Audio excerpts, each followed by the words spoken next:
Hey guys, welcome to Wrench to Drive, Big Mistake Edition. So, I had a brainwave, guys, and well, not really a brainwave. I decided to follow in the footsteps of some other guys and use this PlastiDip type product to paint the body shell. This stuff's called Protect Dip. I've used PlastiDip and I wasn't super impressed. And there's a lot of people out there that'll tell you that the PlastiDip spray bombs aren't that great, and I would kind of agree with that. And one of the big reasons I decided to try this stuff was it was a little bit cheaper. And the one thing that people seem to say consistently is that the spray bombs work really well.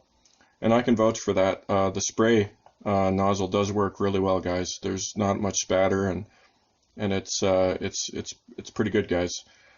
Now, on to the bad. So I decided to do my Tamiya Supra body using this stuff, and my thinking was I like to drive in gravel a little more than's good for me, and kind of abuse my on-road cars a little bit. So I decided that maybe a rubberized coating would be a good idea. Do a little less damage to the nicely painted body shell.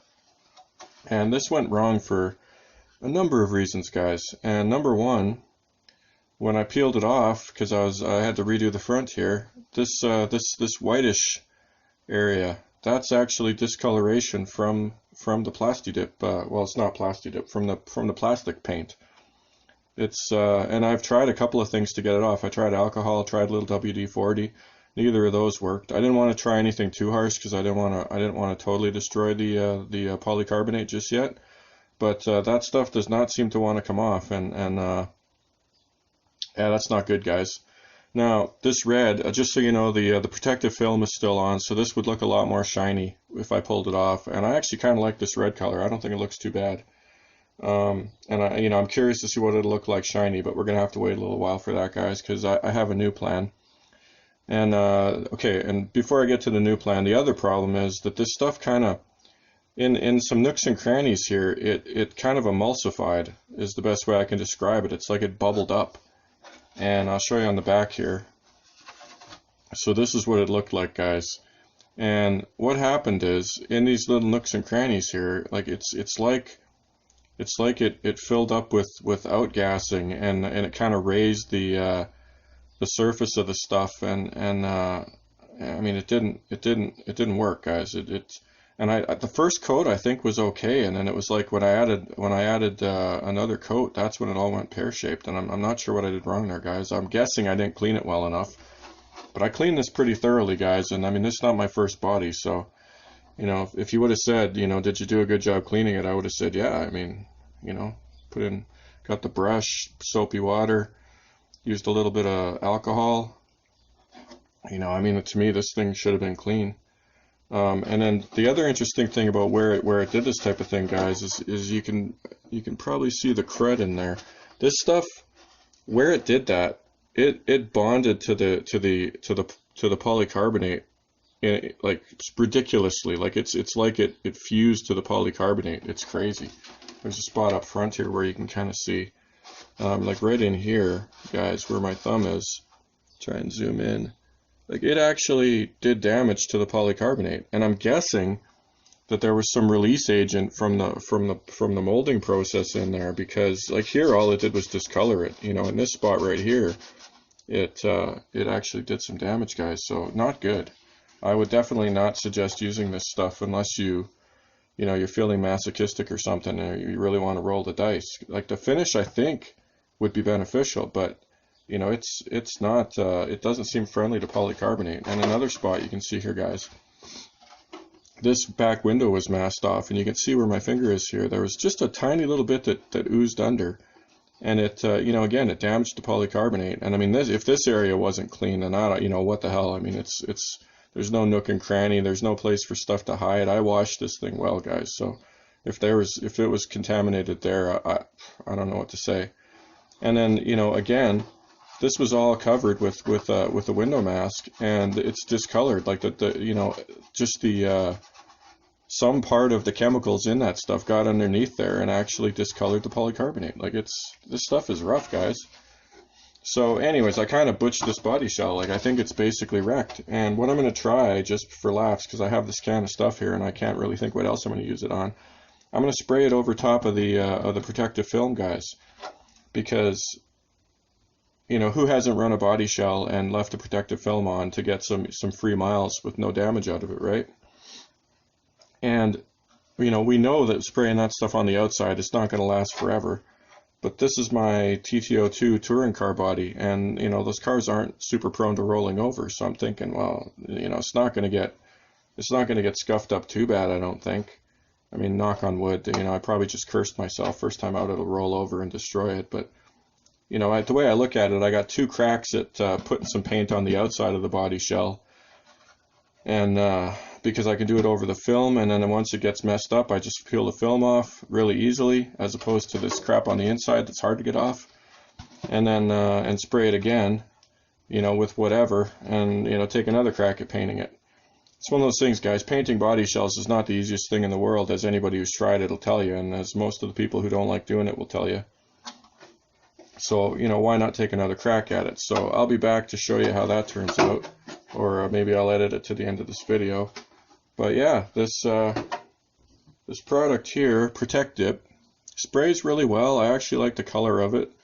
You know, the product itself I have no beef with, but yeah, I mean, if you're looking at it for polycarbonate bodies, I would say do not do it, guys. It's you know, if it reacts with the body like it did in a few places on mine, it's all bad.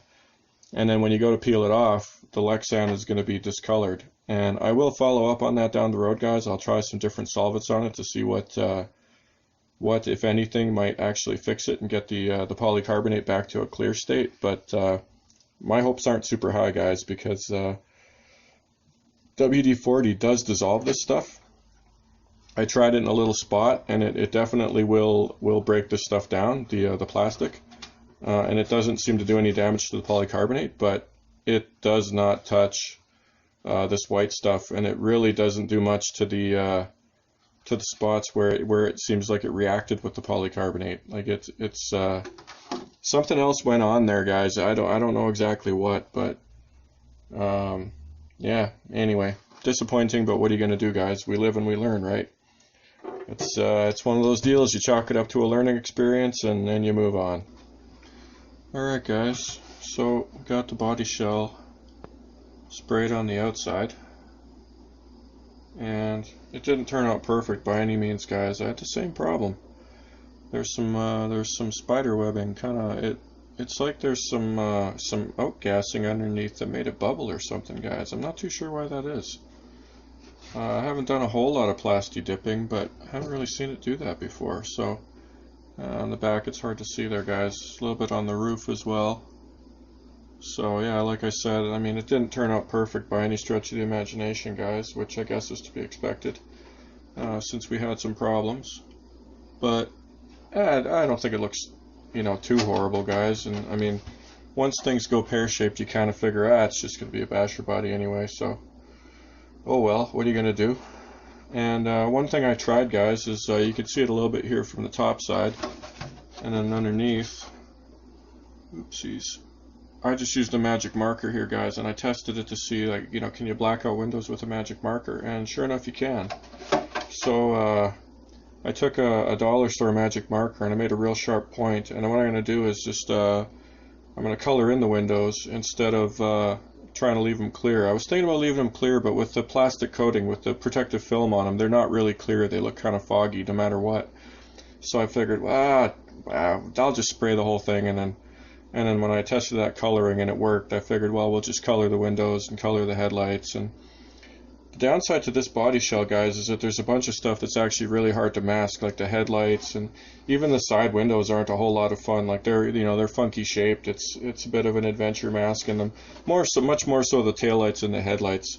And so this way I'll just color them and see how that works out. Hopefully not too terribly, though. I think the biggest problem will actually be the taillights, guys, because getting a tip fine enough to get right in there and do the edges properly is going to be a bit of a challenge, but we'll give it a try. I'll test the tip out on some areas where it's not a major issue, and we'll see what happens.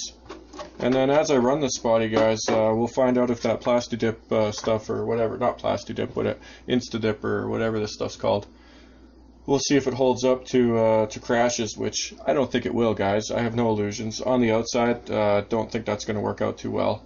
I think the inside coating, actually, I'm real curious to see, because if that holds up, it's actually something that potentially might work really well sprayed on the inside of a body shell that you like, to keep it from getting rock chipped up. Like, say you're doing a rally car or something, like a nice Impreza or a Focus or something, maybe a Skyline rally version.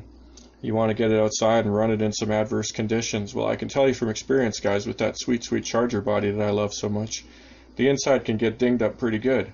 With this PlastiDip, I'm guessing that if you put a few coats of PlastiDip on the inside, that's going to be pretty tough, guys. Much tougher than regular paint. So with this, are we going to be able to see the damage absolutely crystal clear?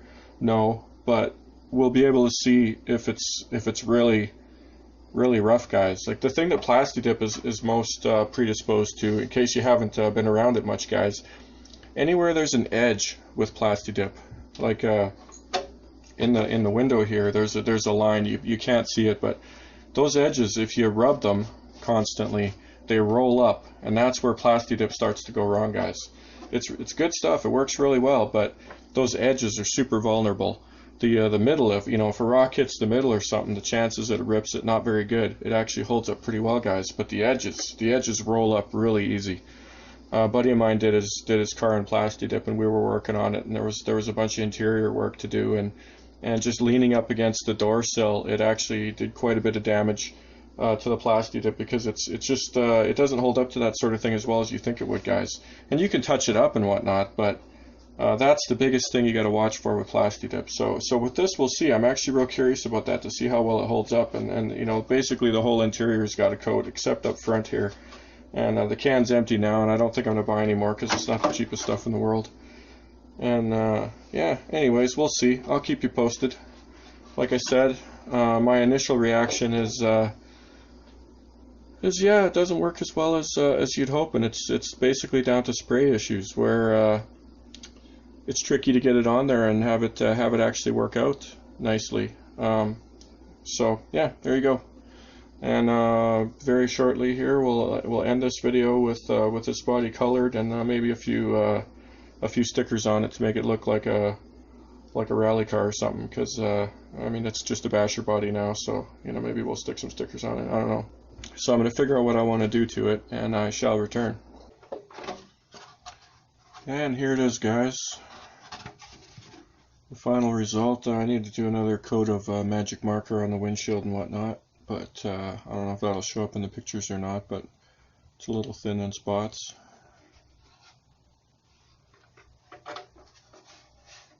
Gotta do the back end here. Gotta figure out how to get in those nooks and crannies, otherwise it's gonna look kind of dopey. So taillights didn't turn out the greatest, but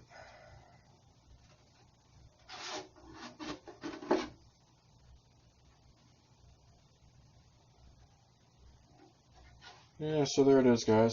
Definitely not a great body, not a great result. It is what it is. A little disappointed, but it'll do as a basher body, guys. It's not, I don't know. It's not truly heinous, but it's definitely not a great result. Personally, I mean, I'd give it about a 5 out of 10, something like that. Not very good. But, yeah, what are you going to do? Sometimes these things happen, guys. It's the old story. When you're using materials that you haven't used before, like this PlastiDip stuff, or fake PlastiDip stuff, you gotta make a few mistakes to learn what you're doing. And break a few eggs to learn how to make a cake. Did that make any sense? I don't think it did. Yeah, anyways, experience, guys, experience. We'll chalk it up to experience. So this PlastiDip stuff, I don't know what the final verdict is. I definitely don't think I'd be using it on an RC body again. I think part of it it's all going to come out in the wash, guys. When if I run this and this stuff's actually durable on the outside, which I'm doubtful that it will be, but if it is, that's pretty impressive, guys. If this stuff holds up to a few rollovers and whatnot, and is and is relatively unscathed. I mean, obviously it's going to leave a mark if you roll it over and there's paint on the outside of any kind, but you know, if it's not too bad, which my hopes are not high, then that'll up my review a little bit, guys. And you know, I'll definitely keep you posted, but I'm not going to roll it over just for laughs, because it takes way too much effort even to do a shitty job to just roll it over on a whim just to see what happens. So when it rolls over, I'll let you know, but I'll be trying to avoid that for now. One other thing, guys, this body actually sits really low, and I don't know if the terrain is where I live is super common. I don't know if you guys have the same experiences, but it's not super flat. It's hard to find a really flat road. The way this body sits, I'll try and show you here, is pretty low on the chassis, guys.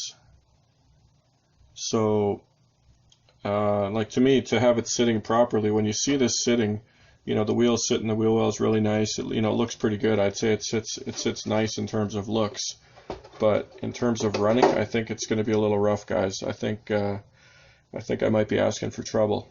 So and one downside is I clipped these back body posts for the old infraction, and I kind of eyeballed it, and unfortunately it's kind of the perfect, I eyeballed it perfectly, but in an ideal world I would have left another notch so I could put this body up one notch higher. So whatever, it is what it is. But yeah, we'll see how that works out too, guys. The body's a little low, so with crappy roads, crappy driving surfaces, we'll see how hard that is on the body. If it was a notch up, guys, I think it would be a little safer. It'd be a little less likely to destroy the bottom edge and you know, potentially do some real damage, guys. So we'll see. That's another thing I'll keep you posted on.